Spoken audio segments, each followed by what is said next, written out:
Et puis, puisqu'on est dans le combat, et que nous assumons ce mot, au sens où la bataille des idées précède en effet les grandes batailles politiques, eh bien, nous accueillons aussi un autre grand combattant qui, lui aussi, défend ses idées au péril de sa vie, ne peut pas se déplacer sans sécurité. Il est particulièrement courageux et il ne se cache pas derrière son petit doigt.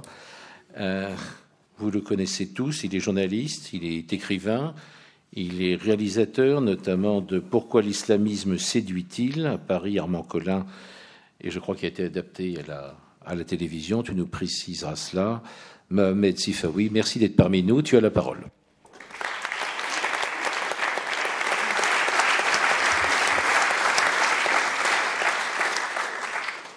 Merci beaucoup. Donc, je vois le programme. Je dois intervenir. Le titre est en attente. Donc, vous avez 20 minutes. Discutez entre vous en attendant la clôture de Patrick Kessel. Parce que vraiment, je vais vous dire une chose. On a là une preuve tangible que les barbus sont maltraités dans ce pays. Franchement, venir me faire intervenir après Brice Couturier, Chala Chafik et Caroline Fourest, qu'est-ce que vous voulez que je vous dise? Bon, alors, puisqu'on était chez les animaux, moi je vais vous raconter en 2 temps 3 mouvements. Quand je suis arrivé en France, un peu comme ces gens qui sont si détestés aujourd'hui, qui représentent un peu la peste, vous savez, les fameux migrants. On a même honte aujourd'hui en France de dire réfugiés. Moi, je suis arrivé en France avant de devenir citoyen de ce pays comme réfugié politique. J'étais un peu comme Mowgli, dans la jungle. Donc il y avait K qui disait « et confiance ». Il y avait évidemment, à ma grande surprise, les lions, oui, mais Bagheera, qui était là, qui me protégeait, probablement c'était elle. Parce que dès qu'on s'est rencontrés, on s'est rendu compte qu'on avait énormément de points en commun. Et je suis très content d'intervenir après Caroline, comme je suis très content d'intervenir après Chala, comme je suis très content d'intervenir après Brice, comme je suis très content d'être ici. Mais vous savez, je ne suis pas connu pour faire dans la flagornerie, et même le contraire, c'est que beaucoup, y compris mes amis, me reprochent parfois un franc-parler un peu excessif. Donc je vais rester dans ma tradition, pourquoi pas. Il ne faut pas changer un tempérament. Je voulais en fait parler aujourd'hui notamment du clientélisme dont font preuve certains élus locaux dans les quartiers, parce que par rapport à nos sujets, je pense que c'est un élément fondamental qui est aujourd'hui passé sous silence. Et c'est le cœur du sujet, me semble-t-il, ou en tout cas l'un des cœurs du sujet, parce que c'est sur le local que se passent beaucoup de choses, et c'est dans le local et dans la proximité que ne se font plus les choses. C'est-à-dire que, d'un côté, c'est dans le local que se font les prosélytismes, les prédications, et c'est dans le local que ne se fait plus la République, c'est dans le local que ne se fait plus la laïcité, sinon par quelques lumières qui s'expriment parfois de manière très isolée et très fragilisée dans des contextes très compliqués. Et effectivement, je pense que le fait de ne pas aborder ce sujet-là serait de notre part une erreur. Non pas pour ouvrir, et pourquoi pas d'ailleurs, pourquoi je dis non pas pour ouvrir, si, pour ouvrir des polémiques, parce que dans la polémique, il y a quelque chose de sain. Dans la polémique, il y a un débat qui s'installe et qui doit, argument contre argument, démontrer ou faire la démonstration d'un certain nombre de choses. Bon, alors, comment reprendre le fil de mes idées par le bon bout? D'abord, ce qui me rassure dans ce colloque, et là aussi, parce que c'est très important, c'est de voir une association comme celle de Patrick Kessel, un ami qui est aussi un compagnon de route, organiser quelque chose avec la LICRA, à laquelle j'appartiens depuis quelques mois, grâce à mon ami et président, Alain Jakubowicz, qui est évidemment très sensible à ça. Et vous savez, le fait que ces deux associations s'unissent pour traiter cette thématique, ce n'est pas un fait anodin. il faut revenir à des fondamentaux. La défense de la laïcité est d'abord la thématique des antiracistes. La défense de la laïcité n'est pas une thématique de xénophobes. Donc ça, c'est un élément... Ah bah, j'aurais servi à quelque chose. C'est sorti. Bon. Parce que c'est une confusion, évidemment, qui est entretenue depuis quelques années. Nous avons face à nous, et chacun l'a certainement vu, effectivement, je dirais même pas ces faux amis de la laïcité, parce qu'ils n'en sont pas les amis de la laïcité, tout simplement. Ou alors, n'ont-ils rien compris à la laïcité? Rousseau disait, moi aussi je vais citer quelqu'un, il y a 1000 manières de rassembler les hommes, il y a une façon de les unir. La laïcité est une des valeurs essentielles qui peut unir les hommes et les femmes. Quand je dis les hommes, c'est avec un grand H, hein. Les féministes, hein, nous sommes tous féministes, ne vous inquiétez pas. Donc il m'arrive aussi de dire les hommes en pensant aux femmes. Hein. On ne peut unir véritablement que si on peut réunir deux éléments essentiels, me semble-t-il, la liberté et l'égalité. Or, dans l'histoire de la laïcité telle que je l'ai modestement comprise, il y a cette espérance, je dirais, de liberté et d'égalité qui était à l'origine même de la naissance des Lumières, enfin l'avènement des Lumières et donc de la naissance de la laïcité, qui voulait, rappelons-le, d'abord s'opposer à un cadre qui est un cadre de catholicité, qui est imposé de manière unilatérale, un point de vue qui niait les différences réelles ou supposées, comme je le dis souvent, et notamment les autres croyances, mais surtout la non-croyance. Donc, ces deux éléments sont constitutifs de la laïcité. Il ne faut pas l'oublier. On ne peut pas être laïque sans être un militant de la liberté et un militant de l'égalité. Et en l'occurrence, on ne peut pas être laïque sans être un défenseur du triptyque républicain. Donc ceux qui pensent qu'au nom d'une certaine vision de la société très archaïque, très xénophobe, très réactionnaire, ils peuvent se prétendre de la défense de la laïcité, ceux-là sont en train de tromper la société, tout simplement. Et il faut avoir, je dirais, les armes et les arguments pour leur dire. Parce qu'il est fondamental de ne pas laisser la société se faire escroquer par justement cette instrumentalisation, puisqu'on est au temps des instrumentalisations, de toutes les instrumentalisations, qui instrumentalisent la laïcité, qui instrumentalisent les droits de l'homme, qui instrumentalisent l'islam, qui instrumentalisent... Tout est instrumentalisable pour peu qu'on puisse faire passer son discours. Donc cet élément est évidemment essentiel à mes yeux, parce que je constate régulièrement que les gens aujourd'hui sont laïcs ou se disent laïcs sous diverses motivations. Et moi, je ne vois pas 10 000 façons d'être laïque. Je n'en vois qu'une. Alors, je vais vous dire, j'ai peut-être, et pardon de l'immodestie, la faiblesse de dire que j'ai compris ce qu'était la laïcité. Ou alors, plus précisément, je fais partie de ceux qui ont très bien compris ce que devait être la laïcité. Peut-être plus qu'un Français moyen. Et je vais vous dire pourquoi. Parce que des gens comme Shala Shafik, des personnes comme mon ami Fawzi Benhabib, qui est là-bas, qui est un défenseur de la laïcité, père de Jamila Benhabib, dont vous connaissez le propos. Si nous paraissons parfois, ou nous passons pour des êtres excessifs, enfin dont le discours serait excessif, vous savez pourquoi? Parce que tout simplement, nous avons eu, comme je le dis très souvent, à manquer d'oxygène. La laïcité, le commun des Français, ils sont nés avec. Vous savez, quand vous vivez avec quelque chose, un acquis qui est là autour de vous, vous oubliez sa valeur, vous oubliez ce qu'il représente, vous oubliez de quoi est-il constitué.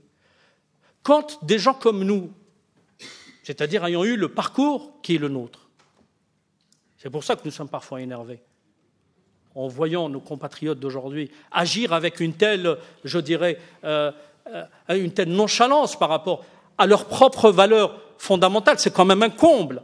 C'est quand même un comble que des gens venant d'ailleurs, qu'une partie de la société méprise, viennent faire la leçon ici, dans ce pays, sur ce que doivent être les valeurs fondamentales de ce pays. C'est un comble qu'une femme comme Chala Shafik...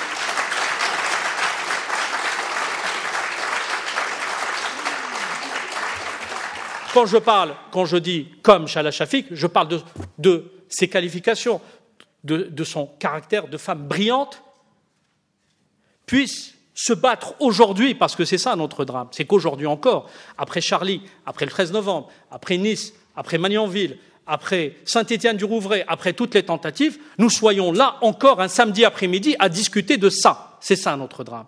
Notre drame, c'est pas autre chose. Notre drame, c'est ça. Et je vais vous dire, mon drame, alors c'est vrai que depuis plusieurs années, ma vie est chamboulée par des menaces répétitives, etc. Je les assume. Et j'ai fait ce choix, il y a très longtemps, de choisir mes ennemis. C'est moi qui les ai choisis, ce n'est pas eux qui m'ont choisi. C'est moi qui ai choisi tous mes ennemis. Mais, à ma grande surprise, c'est de devoir aujourd'hui, et c'est là le vrai danger, celui qui me guette, et c'est celui-là qui me fragilise. Ce n'est pas les islamistes, ce n'est pas les terroristes. C'est ceux qui sont censés être ici, de notre côté, et qui font tout, tous les jours, pour nous fragiliser, pour fragiliser ce que nous représentons, pour fragiliser ou essayer de décrédibiliser notre propos, ce que nous sommes, et ce que nous représentons comme association, les uns et les autres, et comme, je dirais, société civile.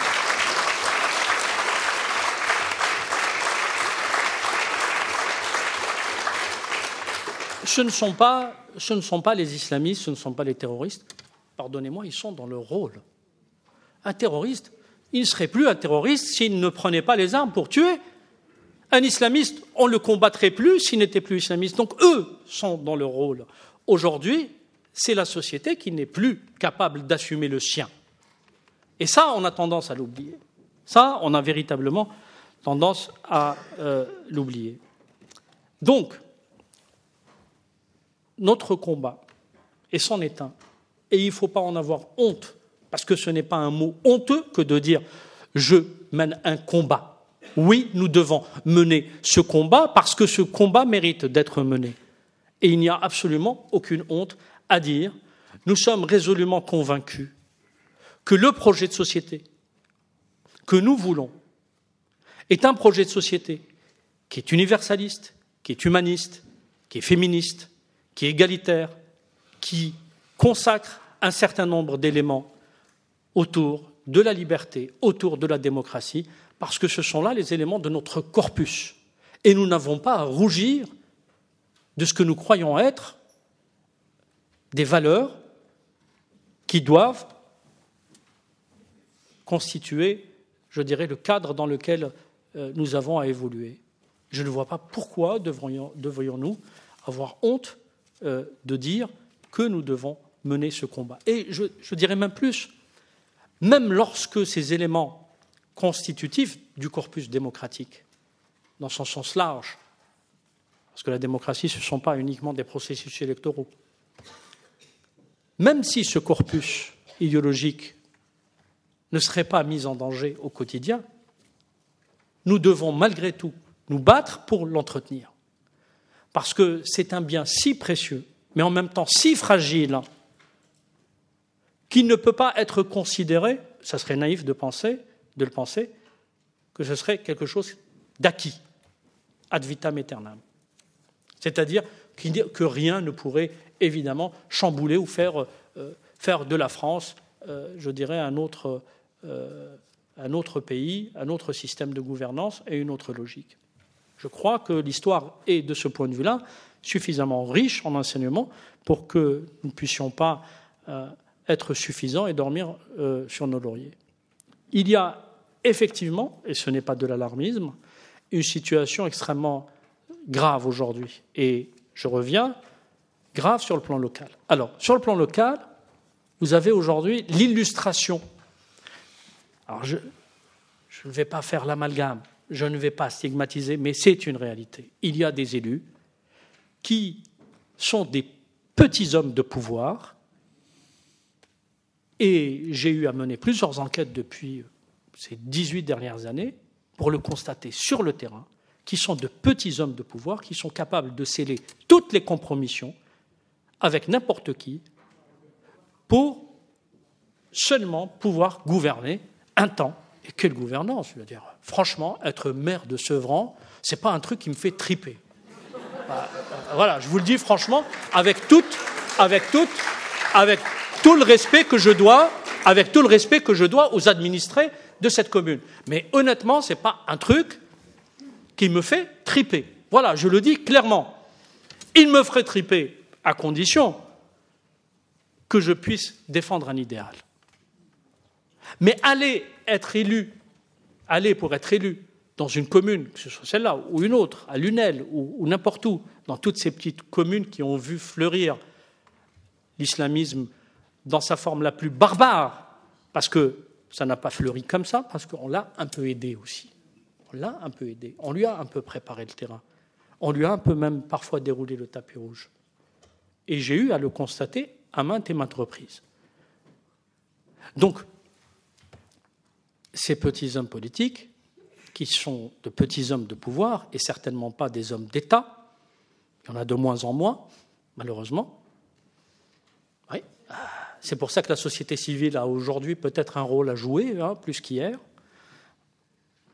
Et je le dis sans populisme, sans démagogie, sans rien du tout, c'est une réalité. Nous avons quelques personnes qui ont des carrures d'hommes d'État, mais nous avons beaucoup, beaucoup de femmes et d'hommes de pouvoir. Ce qui les intéresse, c'est d'entretenir un certain nombre de privilèges, un peu comme drogués à cette chose qu'on appelle le pouvoir, qui est apparemment si perverse, en tout cas qui renferme en elle une certaine perversité.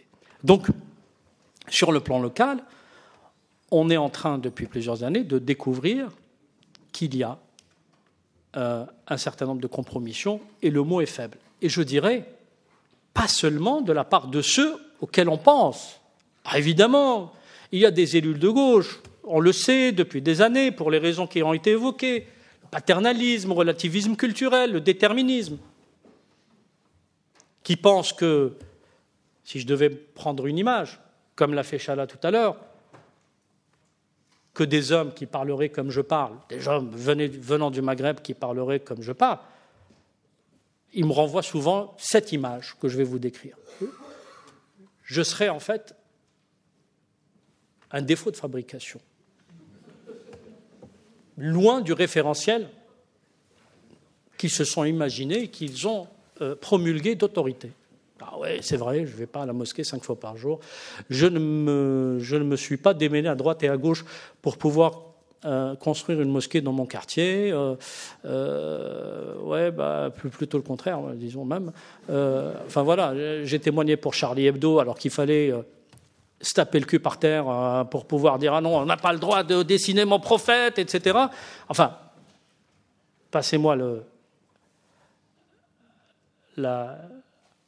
phrasé un peu familier, mais vous comprenez ce que je veux dire. Donc, cette attitude, c'est une attitude qu'on voit et qu'on revoit de manière régulière